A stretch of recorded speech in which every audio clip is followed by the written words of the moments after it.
자, 여러분, 오늘 분석 시간에 오신 걸 환영합니다. 바로 본론으로 들어가 볼까요? 오늘은 역사상 가장 거대한 두 유통 공룡, 바로 아마존과 월마트의 피 튀기는 격돌에 대해 아주 깊숙이 파헤쳐 볼 겁니다. 이 둘의 전쟁은요, 단순히 누가 돈을 더 많이 버냐의 문제가 아니에요. 우리가 물건을 사고 파는 방식 자체를 완전히 갈아엎고 있거든요. 흥미진진하겠죠? 바로 시작하겠습니다. 일단 이 엄청난 모순부터 짚고 넘어가야겠습니다. 수치들을 가만히 들여다보면 정말 재밌는데요. 2021년 기준으로 월마트 매출이 5,677억 달러입니다. 아마존을 훌쩍 뛰어넘는 세계 1위죠. 근데 시장의 평가는 완전히 다릅니다. 기업의 가치를 보여주는 시가총액을 보면 아마존이 1조 5천억 달러가 넘어요. 월마트의 거의 4배 수준이죠. 아니, 물건은 월마트가 훨씬 더 많이 파는데 왜 기업 가치는 아마존이 이렇게 압도적일까요? 진짜 미스터리 같지 않나요? 이 수수께끼를 풀려면 유통이라는 게 진짜 뭔지부터 다시 생각해봐야 해요. 유통은 단순히 물건을 진열하고 파는 게 아닙니다. 사실 본질적으로 보면 생산자와 소비자 사이에 가로막힌 거대한 장벽, 그러니까 시간, 장소, 형태의 불일치를 해결해주는 아주 거대한 시스템이거든요. 내가 원할 때, 내 근처에서 딱 내가 원하는 형태로 물건을 손에 쥐어주는 일, 오늘 우리가 볼 이 두 거인은 바로 이 문제를 해결하는 방식에서 애초에 출발점 자체가 완전히 달랐습니다. 초기 전략을 보면 정말 극과 극이죠. 월마트는 전 세계 10,000개가 넘는 매장이라는 어마어마한 오프라인 영토를 바탕으로 상시 최저가를 밀어붙였습니다. 효율적인 물류망으로 덩치를 키워서 비용을 쫙 뺀 거예요. 반면에 아마존은요, 오프라인 매장 대신 언제든 클릭 한 번으로 끝나는 온라인의 편리함에 올인했습니다. 끝도 없는 상품 목록에 프라임 배송 인프라를 깔아버렸죠. 각자의 구역에서 말 그대로 절대 강자였습니다. 그런데 여기서 아주 기가 막힌 반전이 일어납니다. 영원히 평행선만 달릴 것 같았던 이 두 기업이 살아남기 위해서 서로의 구역을 맹렬하게 침공하기 시작한 거예요. 요즘 우리들 온라인의 편리함도 원하면서 동시에 오프라인에서 직접 보고 만지는 경험도 원하잖아요. 그래서 이 둘이 딱 중간 지점에서 쾅 하고 충돌하게 된 겁니다. 바야흐로 옴니채널 대융합의 시대가 열린 거죠. 먼저 오프라인의 제왕 월마트가 어떻게 적진을 파고드는지 볼까요? 온라인 물류라는 시간의 장벽을 깨기 위해서 정말 공격적으로 움직였습니다. 무려 33억 달러나 주고 제트닷컴을 턱 사버리더니 아마존 프라임을 정면으로 겨냥한 월마트 플러스까지 내놨죠. 그리고 이거 진짜 재밌는데요. 매장 입구에 16피트짜리 거대한 픽업 타워를 세웠습니다. 온라인으로 주문하고 가면 단 45초 만에 물건을 다 꺼내줘요. 심지어 매장 직원이 퇴근길에 배달을 해주거나 고객집 냉장고 안에까지 알아서 식료품을 꽉꽉 채워주는 서비스까지 만들었습니다. 오프라인 매장을 거대한 최첨단 물류센터로 완전히 바꿔버린 거예요. 자, 그럼 아마존은 방어만 하고 있었을까요? 절대 아니죠. 아마존도 오프라인 세계로 거침없이 쳐들어갑니다. 온라인에서는 신선한 토마토를 직접 만져보거나 옷을 입어볼 수 없잖아요. 이 형태의 불일치를 해결하려고 무려 137억 달러를 쏟아부어 프리미엄 유기농 마트인 홀푸드를 전격 인수했습니다. 게다가 계산할 필요 없이 그냥 물건 짚고 나가면 알아서 결제가 끝나는 무인 매장 아마존 고 아시죠? 거기에 스마트카트가 있는 아마존 프레시 슈퍼마켓도 열고요. 옷장 통째로 8벌씩 집으로 보내서 입어보게 하는 프라임 워드로브로 온라인 의류 쇼핑의 최대 단점인 반품 문제까지 멋지게 해결해버렸습니다. 여기서 우리가 짚고 넘어가야 할 아주 근본적인 질문이 하나 있습니다. 여러분, 쇼핑이 뭔가요? 최대한 빨리, 싸게 해치워야 하는 초고효율적인 업무인가요? 아니면 새 물건을 구경하고 발견하는 즐거움인가요? 전통적으로 월마트는 주루마리 휴지나 우유처럼 매일 사야 하는 업무 영역을 꽉 잡고 있었습니다. 그런데 아마존이 새롭게 시도하는 오프라인 매장들은요, 바로 그 쇼핑의 즐거움이라는 감정적인 영역까지 싹 다 자신들의 생태계로 삼켜버리려는 아주 치밀한 전략인 셈입니다. 그런데 말이죠. 이 숨막히는 유통전쟁의 판도를 완전히 뒤집어 놓고 있는 아마존만의 결정적인 비밀무기가 하나 있습니다. 이건 진짜 단순한 소매업의 개념을 완전히 벗어나는 건데요. 바로 310억 달러입니다. 감이 잘 안 오시죠? 우리 돈으로 대략 40조 원이 넘는 엄청난 액수인데 이게 물건 팔아서 번 돈이 아니에요. 2021년 한 해 동안 아마존이 광고로만 벌어들인 수익입니다.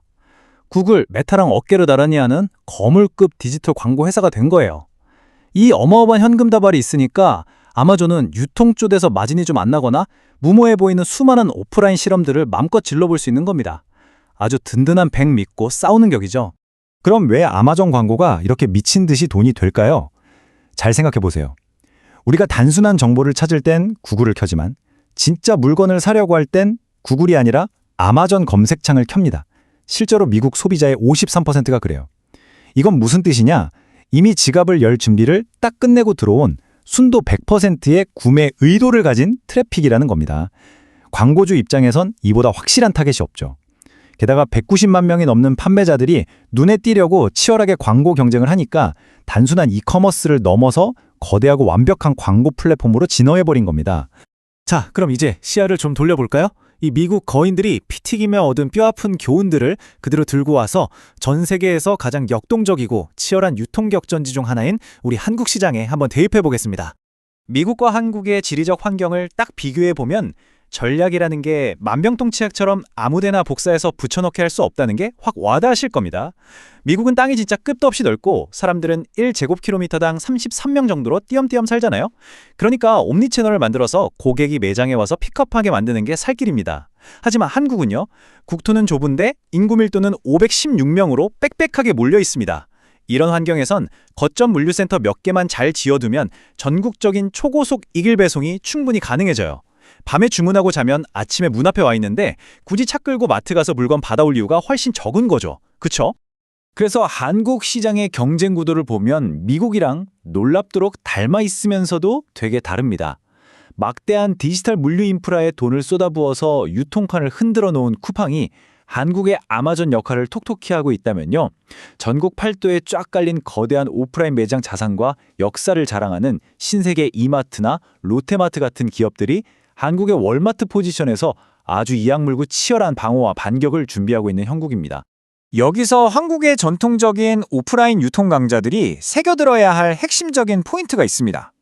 살아남기 위해서는 월마트의 과감한 디지털 전환을 무조건 벤치마킹해야 해요. 비싼 도심 상권에 있는 으리으리한 매장들 그냥 진열대 구경만 하는 쇼룸으로 놔두면 안 됩니다. 매장 내부나 자투리 공간을 온라인 배송을 위한 다크스토어나 물류 전진기지로 완벽히 개조해야죠. 그리고 맨날 하는 피곤한 단기 할인 행사 말고 진정한 상시 최저가 정책으로 신뢰를 회복해야 합니다. 노브랜드처럼 수익성 높은 자체 브랜드도 쭉쭉 확장하고요.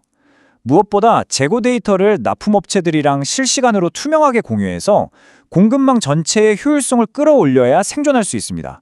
그런데 산 넘어 산이라고 여기서 끝이 아니죠. 최근에 한국 시장 판도를 완전 뒤집어 놓고 있는 무시무시한 파괴자들이 바다 건너 나타났습니다.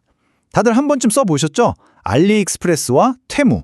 중국의 무지막지한 제조 인프라랑 자본력을 바탕으로 정말 말도 안 되는 파격적인 초저가 직구 모델을 들이밀면서 한국 소비자들을 블랙홀처럼 빨아들이고 있습니다. 이건 기존 생태계에 엄청난 충격파를 던지고 있어요. 그럼 이 무서운 글로벌 공세에 어떻게 맞서 방어선을 구축해야 할까요? 상대방이 절대 따라올 수 없는 취약점을 집요하게 파고들어야 합니다. 첫째, 단연 속도입니다. 알리나 테무가 아무리 싸도 로켓 배송, 새벽 배송의 그 짜릿한 당일 이길 배송 속도를 낼 순 없잖아요. 둘째, 싼 게 비지떡이라는 우려를 역이용해서 KC마크 같은 깐깐한 인증으로 안전과 신뢰를 확고하게 강조해야 합니다. 그리고 국내 소상공인들을 생태계 안으로 깊숙이 끌어안고요. 마지막으로 한번 맞대리면 빠져나갈 수 없는 강력한 멤버십 구독 혜택으로 고객들을 꽉 묶어두는 락인 전략을 한층 더 고도화해야만 굳건한 방어선을 완성할 수 있습니다. 자, 어떠셨나요? 온라인과 오프라인의 경계가 산산조각 나고 국경까지 파괴하는 초저가 플랫폼이 들이닥치는 이 스펙타클한 유통의 흐름.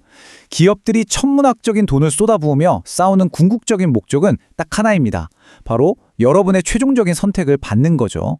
내일 아침 현관문 앞에 신선식품 상자를 열 때, 퇴근길 스마트폰으로 일상용품을 터치할 때, 매장 입구의 픽업존을 지나칠 때 이 보이지 않는 거대한 전략의 톱니바퀴들이 여러분의 일상 속에서 치열하게 맞물려 돌아가고 있다는 사실을 기억해 주세요.